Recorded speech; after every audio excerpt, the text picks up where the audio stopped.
Well, this is very informal. It's the first time I get a feedback. Can you hear it? No. Yeah. You're good. You're great. Okay. I'm going to be very informal tonight. I've never done this in all the time. I've been doing radio and television. And I'm kind of disjointed, and I wasn't sure until the last minute that I could come. So I got notes here to read, and it all ties up, so just stick with me, because I digress terribly. And I want to tell you that, the reason I'm limping is that I have diabetes 2, and I've got neurotic, what do I got? Neuralgia? No, diabetic neuropathy, yes. My dog had it too, he caught it from me. And I'm sorry to tell you this, but I'm maybe back because being 95 is small and is very, very young in my family. Had a grandmother who was 103 and one who was 110. Yeah,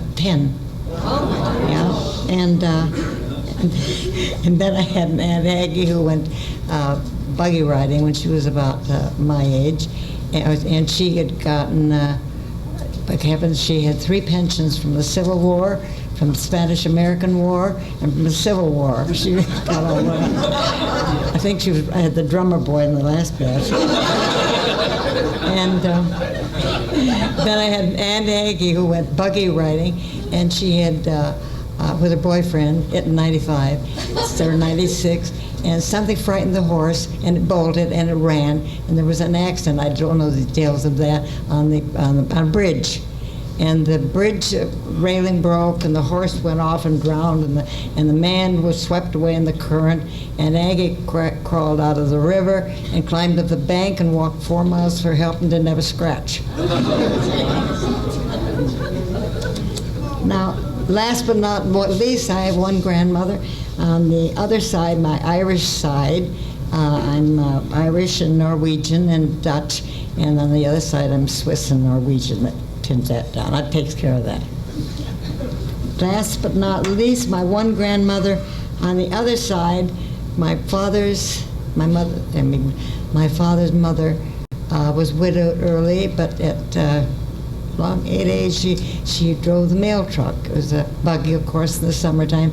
In a 40-degree below weather, she was out delivering the mail to the neighbors. And the first thing I'm going to do, however, is to give credit where credit is due. And if it were not for him, I wouldn't be sitting here talking to you. It's the doctor that not delivered me, but I was born in Lincoln, Nebraska, and we went up to Caston, Minnesota. It's my hometown. It's a town of about 900. As a matter of fact, it was 15 miles west of Rochester, Minnesota, where some of you may know is the Mayo Clinic. And Mother took me home to show me off, and she said to Dr. Charlie, who was kind of joking all the time, she said, I know what to do with Margaret. She just doesn't eat anything. She's so thin. And he said, maybe she doesn't like the food. I'm sure my mother ignored that. And then she said, well, she says, she's not talking. She says, she's so mad at everything. She's just clenching her fist. She's just terrible. So he picked me up, and he said she's only 6 months old. I said, well, mother like this. So he picked me up and examined my mouth, and believe it or not, I was tongue-tied. He said, Chef Francis, she's tongue-tied. So she got her forceps and whatever, scissors, I suppose, and he step on my bottom teeth. That's why I'm here today.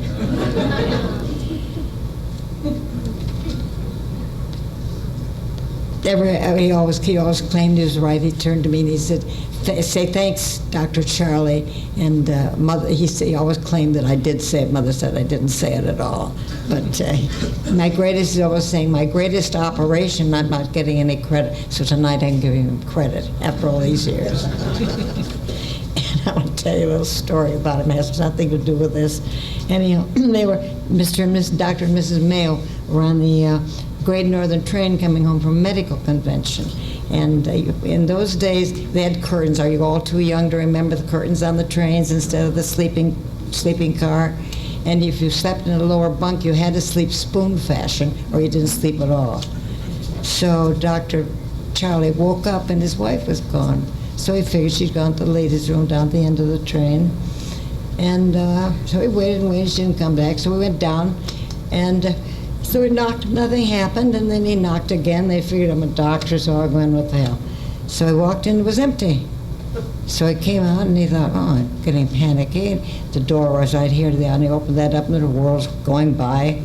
And he closed that, came back and went, Edith, all that way down there like that. Finally a hand came out and said, I think she's in here with me.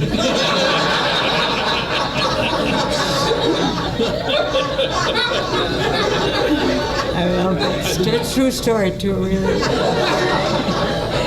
Well, Dr. Charlie opened the curtains, and there she was with her arms around a total stranger. Bottom to bottom, he was facing out. And she was very embarrassed. She was always a little on the snooty side. She always insisted on being called Mrs. Mayo and not her. That's why I kind of forgot her first name.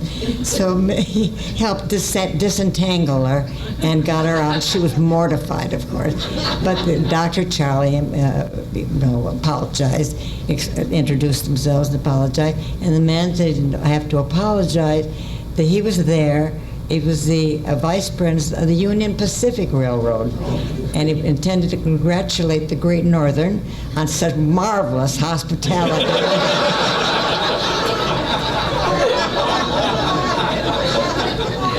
So Dr. Charlie, I'm getting a cold, said that.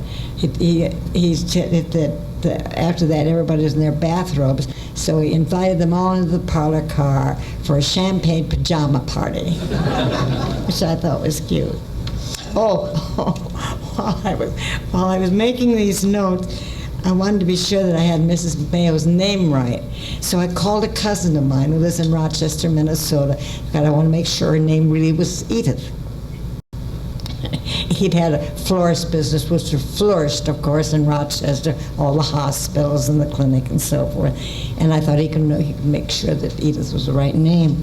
And his wife answered the phone. I typed it up right afterwards. And I said, Win. I said, I got to the point of it. I said, Win, by the way, do you remember what Dr. Charlie's wife's name was? Was it Edith? Who? I said, Dr. Charlie's. Mayo. Mayo. Man, you work there. That's the Mayo Clinic? I've known them since childhood. That's where we were. Oh, yes. Oh, I don't know what happened to her.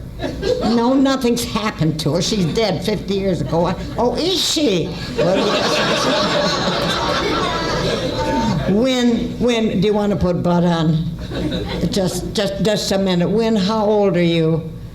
Oh, let's see, just a minute. Bud, how old am I? I must be in my 70s or 80s.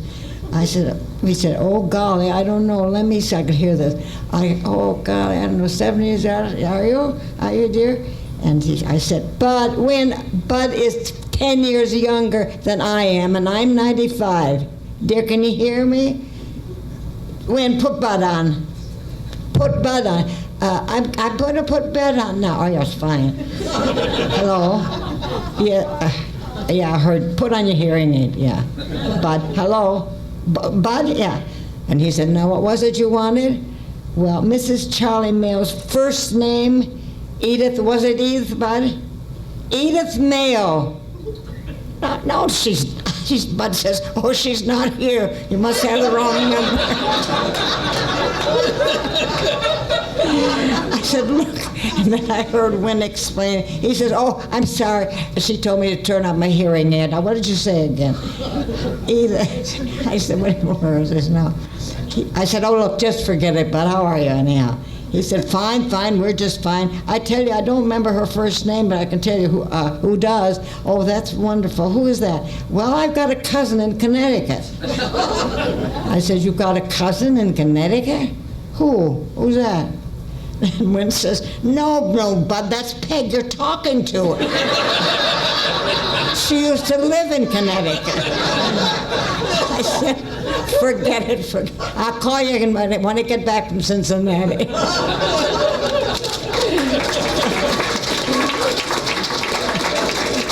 Now Now, I thought you might be interested, and it really has not much to do with the radio thing, except that it does.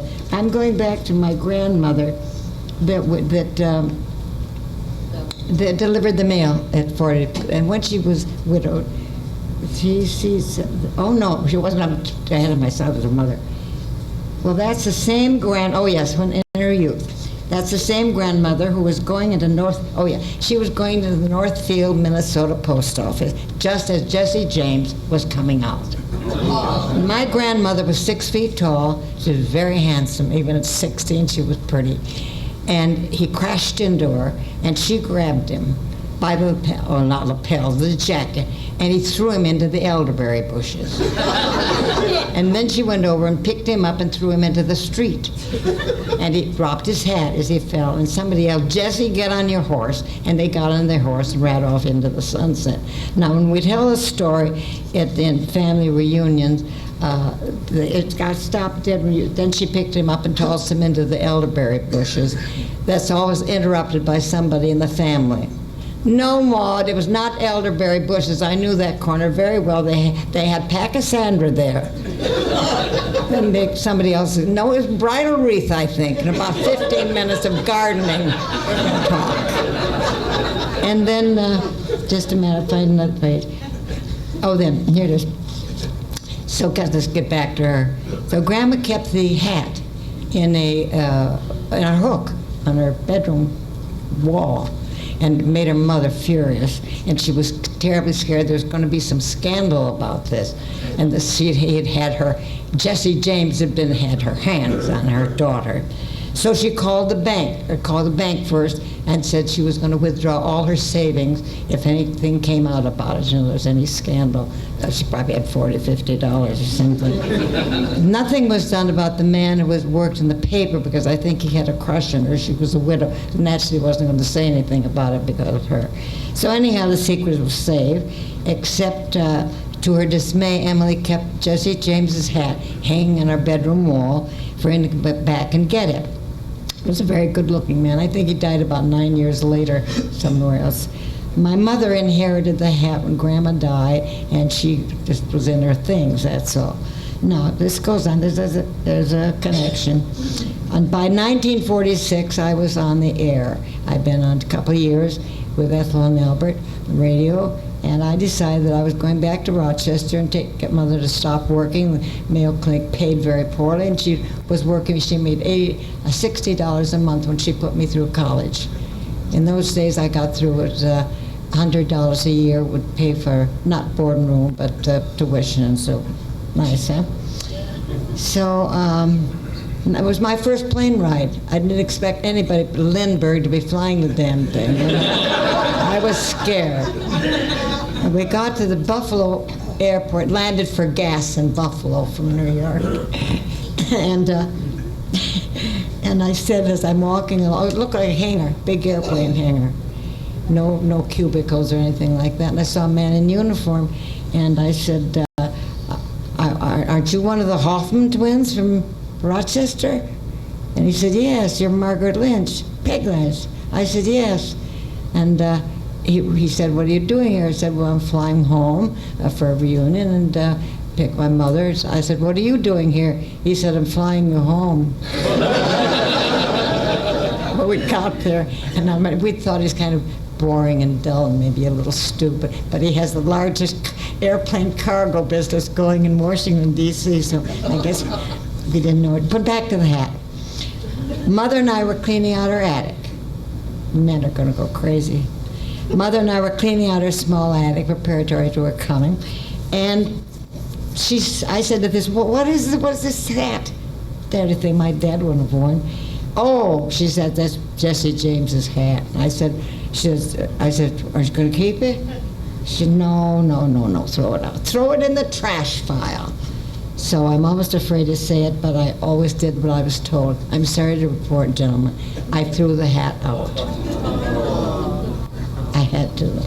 When you're a writer, I got me into this. I just got a phone call from North. I'd taken. What did I do? I got a letter from a fan in San Diego named Paul Richards, and he said that he was a son of a classmate of mine, and her sister lived in Northfield, Minnesota. Oh, I said, I'm going to talk about that, and I'll call her. And I called her, and I told her the story, and she told her group, and she said, Jesse James is the biggest celebration in the whole state of Minnesota. An amazing bank robber, for heaven's sakes. So I'm invited there to their parade and to ride in the car. Isn't it? God, you know, fan mail, and it's been the most important thing in my life, I must admit. I wanted to talk to you about what it is like to write for radio and for television sometime along, if I get around to it. I got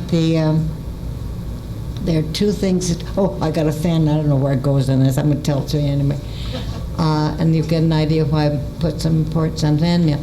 I was talking to Albert and reading out of the paper. Oh, look here, the Dodge County Fair is come on, Casson. It's going to be in we got to go to that. Oh, I remember the Dodge County Fair. Not paying much attention, that sort of thing. And so I said, oh, we got to remember DeVogel's staff. It was so marvelous. And they slung it up and they brought it out. And it had wax paper and it was pink and it was warm. It was wonderful. And I said, I always wore a pink dress. I said, the girl who gave it to me had a little pink dress on when she handed me the taffy. And that was about the role was to that. The rest of the script about something else. And about a week later, I got a letter. And she said, I'm writing from California. She said, always listen to your show. I love it. And today I fell off the floor. She said, my DeVogel Savvy, that was my aunt and uncle, and I was the little girl in the pink dress who handed you the taffy. 36 years. It's marvelous. Fan mail, and I'm going to tell you another one before I forget it and before I lose a page. And this is something too. Just a minute, I'm sorry. I can tell it to you, really.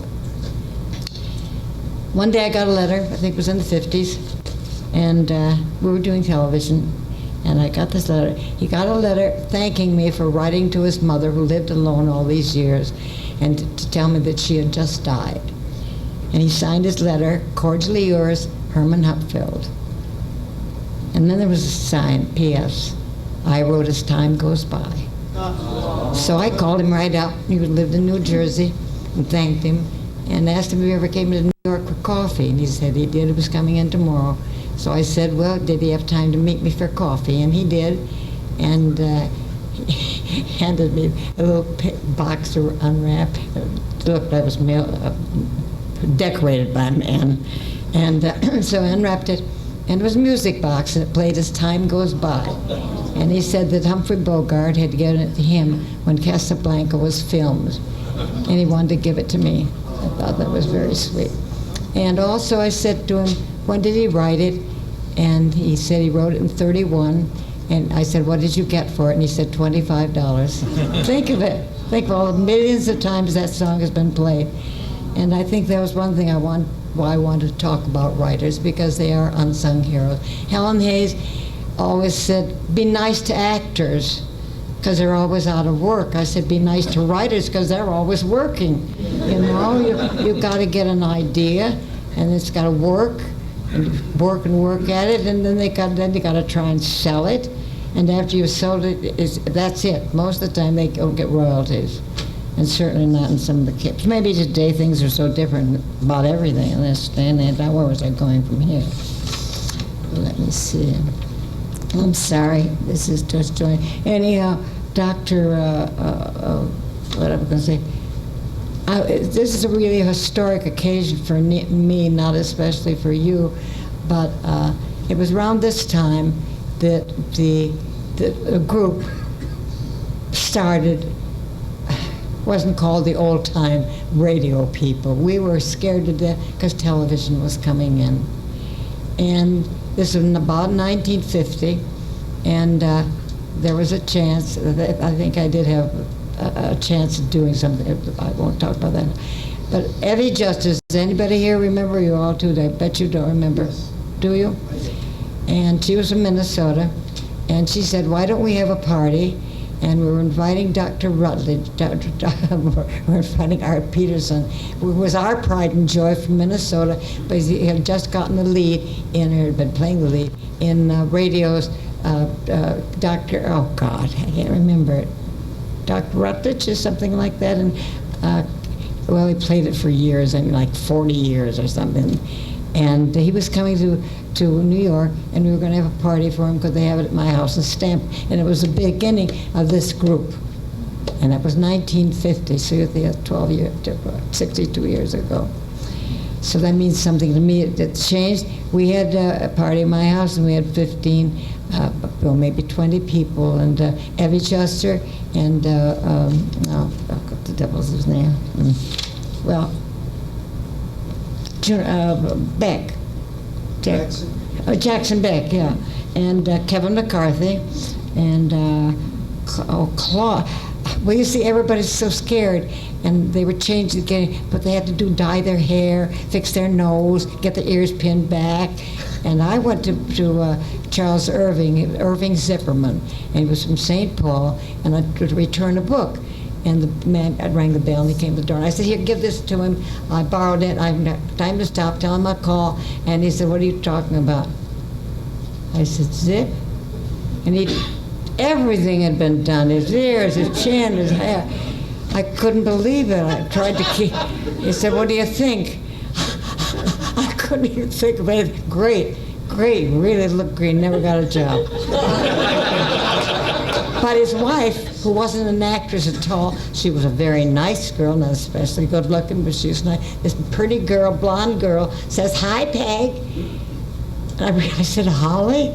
And she said, yes, she got a job on Dagwood and Blondie. Didn't keep it for very long, but she got, a disaster, really. They went out to California, and well, I don't know, the people in California, their house slid in, then went down a mud bank 3 times, and they kept rebuilding it. I don't get that.